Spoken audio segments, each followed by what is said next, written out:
So in this lightning talk, I wanted to share one of the challenges we faced at Codica, which was the ability to transmit an API key that we build on a mobile app to a computer. So the title is long, but it says everything that we will learn today.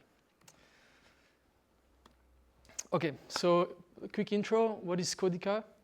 Codica is a startup that tries to improve and make mobile app development easier by having some automations, both on predefined components, which we assemble to have a big boilerplate, and AI agents that automate code-based modifications. So we have an open source library of components, but the CLI itself, which is the medium through which users use our tool, is proprietary, and we need an API key to use it. So we have, as mobile app developers, we have built a mobile application that allows users to create API keys to have access to the CLI. Oops, okay. And here comes the question. Normally, in regular SaaS projects, you will have the API key directly on the web, but we have it on our mobile app. So the question is, how do we transfer it from one to the other? So as I said here, we have the Codica app. Those are the programmers which use our tool, which is a CLI on their computer. Okay. I'm sorry in advance for the horrible diagram I'm going to show. But yeah, it should make my explanation easier to follow. So the user will start by requesting a new API key on the mobile phone. How does it work? Quick side note, we are going to use Firestore as database, which is shown on the top. So how does it work? The mobile app simply creates a new document in Firestore. This triggers a cloud function that will make the required verification to make sure that the user has actually access to it, and then we'll return the API key in Firestore. Of course, only that user has access to the API key in Firestore, and the reason the CLI doesn't have access is simply because we're not authenticated with Firebase in the CLI. Yeah, the user has access to the API key. So now, how are we supposed to transfer the key that we have here on the computer? We want to have something user-friendly so that people don't have to copy actually manually the key, which is quite long. And so we came up with a system with a QR code and a PIN code. So here, the encryption scheme, we need to talk about a bit of cryptography. So there is a really known encryption scheme which is called RSA, which allows actually someone to create two keys. I'm quickly going to explain the mechanism, but we have a public key and a secret key. The public key is shared to anyone and allow anyone to encrypt some data with the public key. And only the one that has the secret key can decipher the encryption. So our CLI will basically start by creating some key pairs and a request ID. It will send, so it will call actually an endpoint on our server, so a cloud function that will store the request inside Firestore, and will also send a PIN code back, which is a shorter version than the UID of the request. I'll come back later on how it works.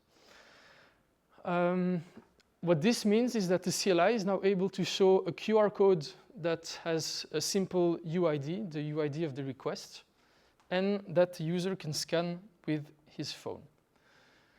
By scanning this, the user has access to the UID, which enables him to go in Firestore and get access to the public key. The reason we don't share the public key inside the QR code directly is because it's too long, and QR codes have some maximum size of data, so we bypass this. Now, the user has the public key, he has the API key. Using both, he will be able to create an encrypted version of the API key, which we will then store back into Firestore.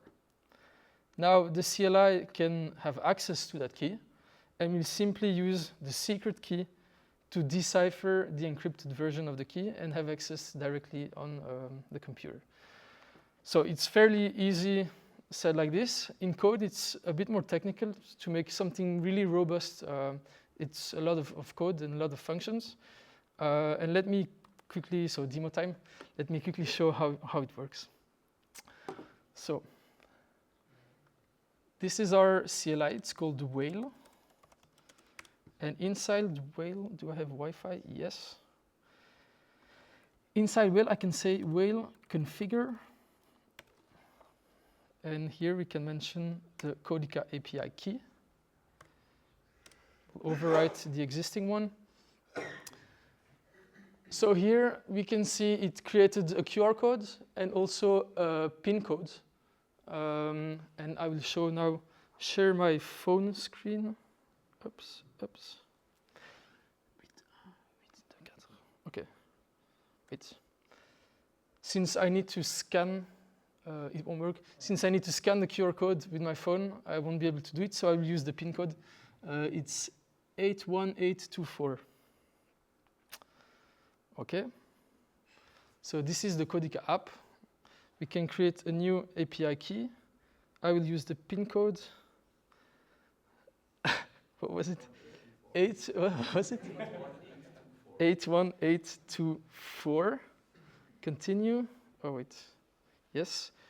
So the PIN code has been validated. Now we can enter a new key name, create key. It generates the API key on the server. And now it synchronizes the key directly on my computer. And now if I go back here, we can see API key configured successfully. Okay, thank you very much for listening.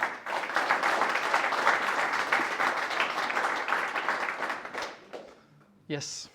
Do you want to make a package on how to show the QR code in the CLI? I can show you right now, actually. It's really simple. It's simply tokens, actually. There are characters that define the shape. I'm going to show you library. I just need to find it back. Logger extension. Yes. So basically, it's just like this.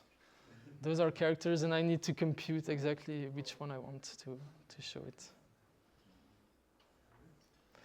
So I couldn't share the code because the lightning talk is like 5 minutes, but I'm really up to showing anything if there are questions right now.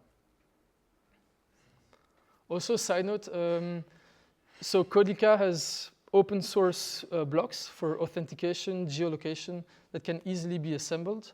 And the API key system entirely is one of the blocks that's open source in the Codica ecosystem.